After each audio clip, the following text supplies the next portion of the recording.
available for us. You're probably looking at between 50 and 86 million, because when they had it in Houston and Detroit a few years ago, that's how much they had made. So you've got a lot of money being pumped into the local economy that you wouldn't have had otherwise, which is great news for us.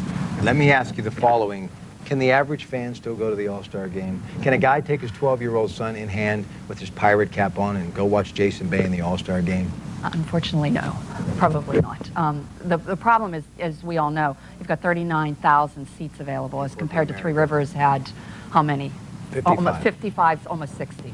And so you don't have the numbers there. And as you said, you know, the corporate people have the tickets, or, you know, it's just unfortunate. So even if you had the money, I think it would be hard for you to track some tickets down.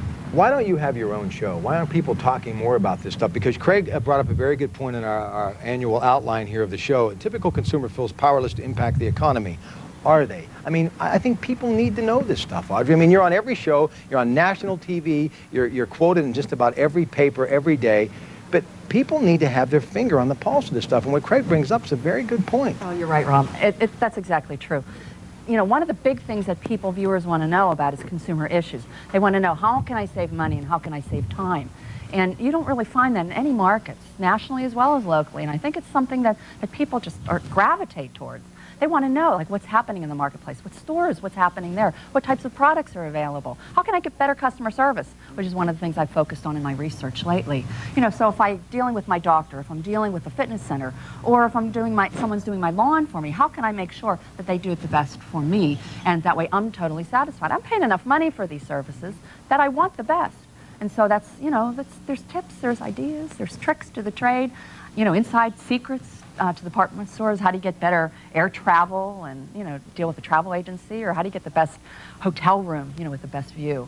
There's a lot of interesting stories that I think should be told, yeah. Yeah, because I think a lot of people, the average consumer, I mean, you don't think you have an impact, but yet, I mean, consumer sentiment, I mean, really dictates what happens. Oh, we are. We vote with our dollars. And, you know, retailers know that, manufacturers and marketers know that. And I don't think a lot of times the consumers know that. You have the power. It's a team situation. It's you and it's the service provider. And you work together as a team.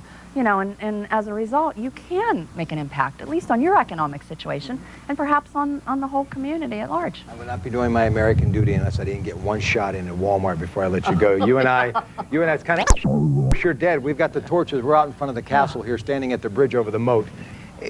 Their stock is flat. I mean, I really think there's a chink in their armor.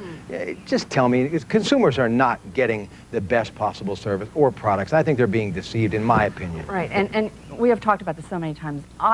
Walmart scares me. They have so much power and so much impact, and I'm afraid what they can do. And who gave them the power? The consumers. People shop there because they want to save a buck. But, you know, you save a buck, but then you're giving the money to China, who's manufacturing these products, and where is all the money going? And to this big, huge conglomerate. I'd rather shop in a mom and pop store down the street. Somebody I know, they know me by name, and I can get goods that were made in this country and maybe even made in this community. That's what we're looking for. That's what we need.